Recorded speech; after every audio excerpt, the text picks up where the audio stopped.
독해력 50번 설명드리도록 하겠습니다. 영웅에 대한 이야기네요. 인문학에서 영웅이라는 주제는 중요한 주제죠. 왜냐하면 인간이라고 하는 존재는 영웅 없이 살 수가 없어요. 왜? 사회적 존재이기 때문에. 그래서 영화를 보더라도 슈퍼맨과 같은 히어로물이 나오고, 그죠? 각국에 보면 총리를 뽑거나 대통령을 뽑잖아요. 어떻게 보면 그 영웅을 뽑는 거예요. 그래서 인간이 아무리 합리적이고 뭔가 이성에 근거해서 살아간다라고 할지라도 인간의 역사 속에서 영웅이라는 어떤 신화적 존재가 없었던 적이 한 번도 없어요. 예를 들어서 코로나 사태로 뭔가 큰 위험이 처해 있어. 그러니까 어때? 의료진들이 영웅으로 등장을 하잖아. 이런 것처럼 영웅이라고 하는 것을 통해서 인간은 어떻게 살아야 되는가, 혹은 어떻게 살아갈 것인가, 어떤 사회를 만들어 가야 될 것인가에 대한 하나의 어떤 전형, 이미지를 만들어내는 거다라고 이해를 하시면 되겠습니다. 영웅이 어떻게 만들어지는가, 어떻게 신비화되고 통속화되는가, 영웅에 대한 기억이 시대에 따라 어떤 변천을 겪는가를 탐구하는 것은 더 사실에 가까운 영웅의 모습에 다가서려는 이들에게는 필수적이다. 그래서 영웅이라고 하는 것은, 영웅 혹은 영웅에 대한 기억이라고 하는 것은 어떻게 돼요? 시대에 따라서 달라져요. 시대에 따라 변천답니다. 변천. 무슨 말인지 아시겠죠? 영웅을 둘러싼 신화가 만들어지고 전승이 되는 과정, 그 메커니즘을 이해하고, 특히 모든 국민 정체성 형성에 그들이 관여한 바를 추적함으로써 우리는 영웅을 만들고 그들의 초상을 새롭게 덧칠해온 각 시대에 대한 서로 다른 욕망을 읽어내고, 그러니까 영웅을 딱 보면 뭐가 읽어진다고요? 각 시대의 욕망이 읽어진다라는 뜻입니다. 그 시대로부터 객관적 거리를 획득한다. 이 시대는 이게 가장 중요한 것이었구나. 그러니까 하나의 시대가 객관적인 그 모습을 띄지는 않아요. 그 시대는 그 시대의 어떤 시대 정신이 있습니다. 그것이 그 시대의 영웅으로 나타나는 거죠.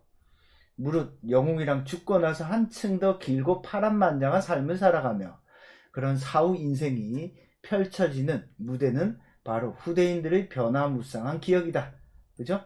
잔다르크는 계몽주의 시대에는 신비와 경건을 가장한 바보 처녀로 치부되었어.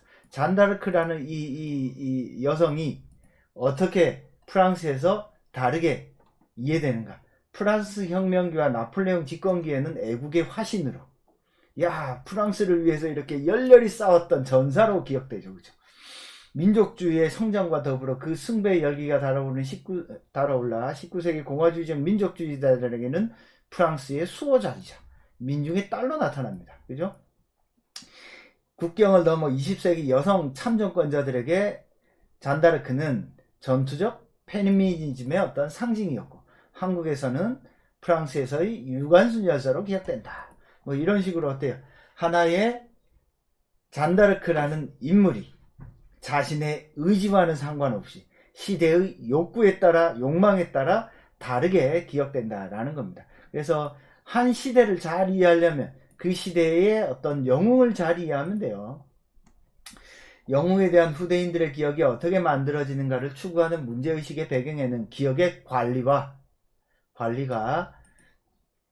부와 권력 못지않게 중요한 사회적 과제라는 전제가 깔려있다. 그러니까 모든 정치 권력은 기억에 대한 관리, 통제를 하려고 합니다. 예를 들어서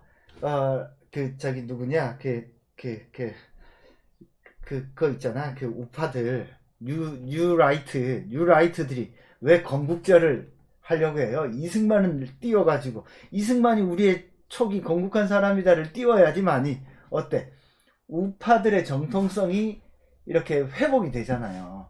그런 식으로 어때? 국사 교과서를 어때? 관리하려고 하는 거죠. 역사는 그래서 절대 정치적이지 않을 수가 없어요. 어떤 나라의 어떤 시대의 역사도 그 밑바탕에는 뭐가 들어있어요? 기억의 관리, 정치적 의도, 그것이 배제되어 있는 역사라고 하는 건 없어요. 아예 없어요. 그걸 전제로 깔고 읽으셔야 됩니다. 따라서 어떤 순수한 객관적 역사라고 하는 건 판타지에 가깝다.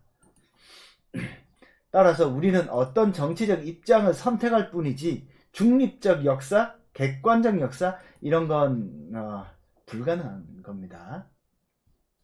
인간의 기억은 기본적으로 사회적 틀 내에서 형성되며 사회적 공간적 제한된 특정한 사회 집단에 의해 역사적으로 선택적으로 전해진다. 그래서 내가 어떤 후손으로 어떤 역사적 후손으로 살 것인가는 나의 기억의 선택적 작용이죠. 그래서 기억의 문제는 개인적이라기보다는 집단적이며 사회적인 권력의 문제이다. 그래서 기억이라고 하는 것은 집단적이고 사회적인 어떤 권력 장치의 작동입니다.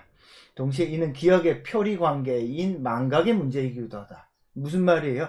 기억과 망각은 그냥 쌍둥이야. 우리가 무엇을 기억할까라고 하는 문제는 무엇을 망각할 것인가의 문제와 긴밀하게 연결되어 있습니다. 이건 사회적 차원에서도 마찬가지죠. 그래서 정치 권력이 무엇을 망각시키고 무엇을 기억하게 할까를 중심으로 자신의 어떤 정당성을 획득하려고 한다면 이걸 우리는 어때? 이 사람은 이걸 중요시 여기고 저걸 덜 중요시 여기는구나를 어때? 비판적으로 바라보아야죠. 근대 역사에서 기억이 구성되고 가공되는데 가장 중요한 단위는 민족이었다. 민족은 그래서 근대의 발명품입니다. 근대 역사 자체도 탄생과도 밀접하게 관련된다. 민족의 과거에 대한 기억에서 영웅은 중요한 기억의 터전을 차지해왔다. 이때 그래서 영웅이 딱 있으면 어때? 쉽게 기억이 되잖아. 그래서 새로운 영웅을 탄생시키는 것도 어때요? 쉽게 기억하기 위한 장치입니다. 이때 영웅은 그저 비범한 능력의 소유자에 그치지 않고 민족의 영광과 상처를 상징하는 육화된 기호로서 구성원에게 동일시할 대상으로 나타난다. 그래서 영웅은 구성원들에게 동일시할 대상. 저 사람처럼 살아야지. 이때 영웅은 종종 애국의 덕목과 결부되었다. 한국에서도 봉건시대의 충군의 이념이 충실했던 인물이 구국의 영웅으로 재탄생하는 것을 종종 볼 수 있다.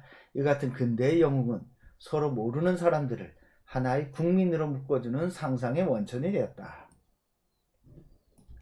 이렇게 영웅은 구성원 모두를 상하 수평 관계 속에서 매개하고 연결한다는 의미에서 하나의 미디어였다. 그래서 어떤 미디어가 발달하지 않은 시대에 신화라고 하는 것은 미디어로 작동해요. 공동체의 정서를 만들어주는 미디어로 작동을 하죠. 그래서 신화의 힘 같은 책 한번 읽어보세요. 신화의 힘 충분히 재밌습니다. 여러분이 보아도 재밌게 읽을 수 있을 거예요. 아무리 근대사회에서 어떤 합리성과 이성의 근거에서 우리가 이 세상을 이해하려고 노력을 한다고 하더라도 인간은 신화, 영웅으로부터 절대 멀어질 수가 없어요. 그런 맥락에서 이 텍스트를 읽으면 되겠습니다. 영웅이라고 하는 것은 절대 사라질 수 없어. 왜 그래요? 한 민족이라든지 국가의 어떤 방향, 국가의 기억과 어떤 망각을 관리하는 어떤 장치로서 작동하기 때문이죠. 그죠? 그래서 이 텍스트는 영웅에 대한 어떤 신화가 어떤 정치적인 장치로서 기억과 망각의 문제와 긴밀하게 연결되어 있음을 보여주는 제시문이다 라고 보면 되겠습니다. 영웅은 오늘날 시대에 하나의 메커니즘, 미디어로 작동한다. 아니면 신화는 어떤 하나의 미디어로 작동을 하는데, 왜냐하면 시대의 어떤 욕구나 욕망을 영웅을 통해서, 영웅을 매개해서 반영하기 때문이다. 이런 방식으로 요약하시면 되겠네요. 자, 설명은 여기서 마치도록 하겠습니다.